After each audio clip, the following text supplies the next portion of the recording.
అందరికీ నమస్కారం. మీరు చూస్తున్నారు వెంకీ టాక్స్.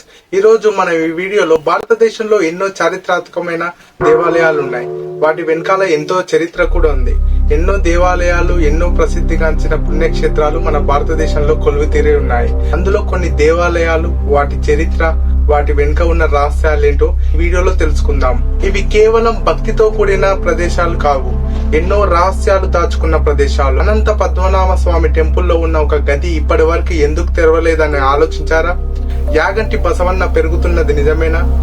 జ్వాలాజీ ఆలయంలో కొన్ని వేల సంవత్సరాల నుంచి ఎటువంటి గ్యాస్, ఆయిల్ లేకుండా ఒక ద్వీపం వెలుగుతుందంటే మీరు నమ్ముతారా?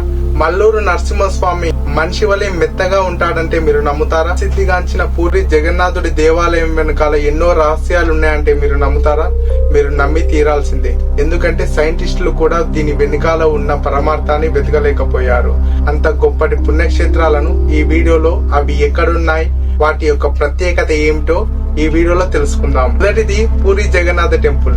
ఈ పూరి జగన్నాథ టెంపుల్ ఒడిస్సా రాష్ట్రంలోని పూరి పట్టణంలో ఉంది.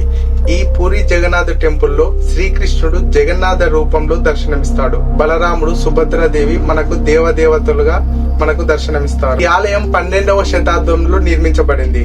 ఈ ఆలయం యొక్క రహస్యాలు సైంటిస్టులకు కూడా అంతు చిక్కని రహస్యాలుగా మిగిలిపోయాయి. ముందుగా ఈ పూరి జగన్నాథుడి గోపురం మీద ఉన్న జెండా గాలికి వ్యతిరేక దిశలో ఎగురుతుంది. ఇంకా ఈ గుడి పైన ఉన్న సుదర్శన చక్రం మీరు ఎటువైపు నుంచి చూసినా అది మీ వైపే చూస్తున్నట్టు అనిపిస్తుంది. మీరు ఏ సమయంలో వెళ్ళినా ఈ పూరి జగన్నాథుడి టెంపుల్ గర్భగుడి, ఆ గర్భగుడి యొక్క నీడ మీకు అస్సలు కనిపించదు. మీరు ఏ సమయంలో వెళ్ళినా ఆ నీడ మీకు అస్సలు కనిపించదు. బయట వినిపించే సముద్రపు అలల శబ్దాలు మీరు ఒక్కసారి గుడి లోపలికి వెళ్ళంగానే అవి ఏవి మీకు వినిపించవు. ఈ గోపురం ఎత్తు 215 ఫీట్లు. ప్రతిరోజు ఆ గోపురం పైన ఉన్న జెండాను మారుస్తుంటారు. ఆశ్చర్యమైన విషయం ఏంటంటే ఇంతవరకు ఆ జెండా మార్చే వాళ్లకు ఎటువంటి ప్రమాదం జరగలేదు. ఇంకా ఈ పూరి జగన్నాథుడి రథయాత్రకు వచ్చే ప్రజలందరికీ ఆ రోజు వండే ప్రసాదాలు కరెక్ట్ గా సరిపోతాయి. ఇంకా రథయాత్ర రోజు ఖచ్చితంగా వర్షం పడుతుంది. ఇంకా రెండవది ఎంతో ప్రసిద్ధిగాంచిన అనంత పద్మనాభ స్వామి ఆలయం కేరళలోని త్రివేంద్రంలో ఉంది. ఈ ఆలయంలో శ్రీ మహావిష్ణువు నాగశేషం పైన విశ్రాంతి చెందుతున్నట్టు మనకు కనిపిస్తాడు. ఈ ఆలయంలో మొత్తం 6 రహస్య గదులున్నాయి.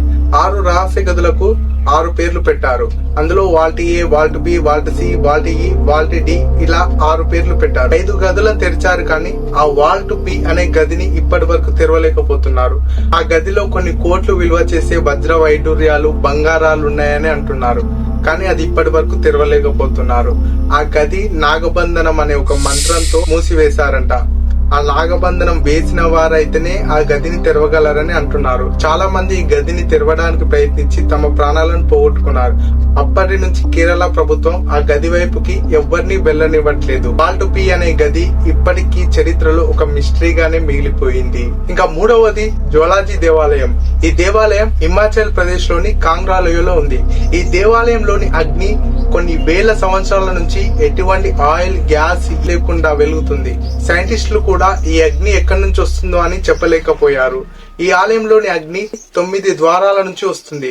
అదే అమ్మవారి 9 అవతారాలుగా ఇక్కడ వారు పూజిస్తారు. ఈ ఆలయంలో ఆ రాయిలో నుంచి వచ్చే అగ్ని జ్వాలలనే అమ్మవారిగా ఇక్కడ వాళ్ళు పూజిస్తారు. ఇంకా ఈ ఆలయంలో వెలిగే అగ్ని ఎటువంటి వానకు కానీ గాలికి కానీ అస్సలు ఆరిపోదు. కొన్ని వేల సంవత్సరాల నుంచి ఆ అగ్ని వెలుగుతూనే ఉంది. దీని వెనకాల ఉన్న రహస్యం ఇప్పటి వరకు ఎవ్వరు కనుక్కోలేకపోయారు. ఇక నాలుగవది యాగంటి దేవాలయం. ఈ దేవాలయం ఆంధ్రప్రదేశ్ లోని కర్నూలు జిల్లాలో ఉంది. ఈ దేవాలయంలో మనకు శివపార్వతులు దర్శనమిస్తారు. ఈ యాగంటిలో స్పెషల్ ఇక్కడ ఉన్న నంది బసవన్న.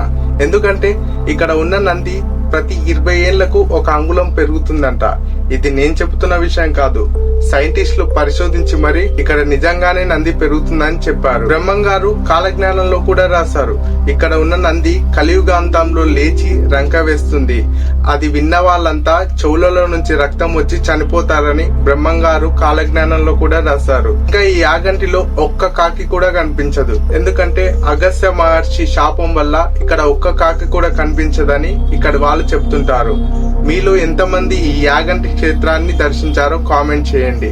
ఇక ఐదవది మన తెలంగాణలోని మల్లూరు నరసింహస్వామి దేవాలయం. దీనిని హేమాచల నరసింహస్వామి దేవాలయం అని కూడా అంటారు. ఈ ఆలయంలోని నరసింహస్వామిని ఎవరిని తాకనివ్వరు. ఎందుకంటే అన్ని దేవాలయాలలో ఉన్నట్టుగా ఈ ఆలయంలో విగ్రహం రూపంలో మనకు నరసింహస్వామి కనిపించడు. ఎందుకంటే దేవాలయంలో ఉన్న నరసింహస్వామి మానవ శరీరం ఎలాగైతే మెత్తగా ఉంటుందో అలా ఉంటుందంట. అందుకే ఈ దేవాలయంలోని నరసింహస్వామిని ఎవరిని తాకనివ్వరు. ఇది ఒక గొప్ప పుణ్యక్షేత్రం. దేవుడు ఉన్నాడనడానికి ఇది ఒక గొప్ప నిదర్శనం.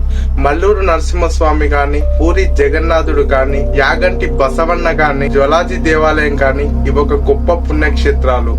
దేవుడు ఉన్నాడనడానికి ఇవి ఒక గొప్ప నిదర్శనాలు. ఇంకా మన భారతదేశంలో ఎన్నో దేవాలయాలు, ఎంతో చరిత్ర దాగి ఉంది. మనకు తెలిసింది పెసరగింజ అంతే. వీడియోలో కొంచెం తెలుసుకున్నాం కదా. నెక్స్ట్ వీడియోలో మరిన్ని దేవాలయాలు, వాటి చరిత్రలు, వాటి రహస్యాలు తెలుసుకుందాం. ఈ వీడియో మీకు నచ్చినట్టయితే ఒక లైక్ కొట్టండి. మీరు కొట్టే లైక్ నాకు చాలా సపోర్టింగ్ గా ఉంటుంది. నెక్స్ట్ వీడియోలో కలుద్దాం. Thank you for watching.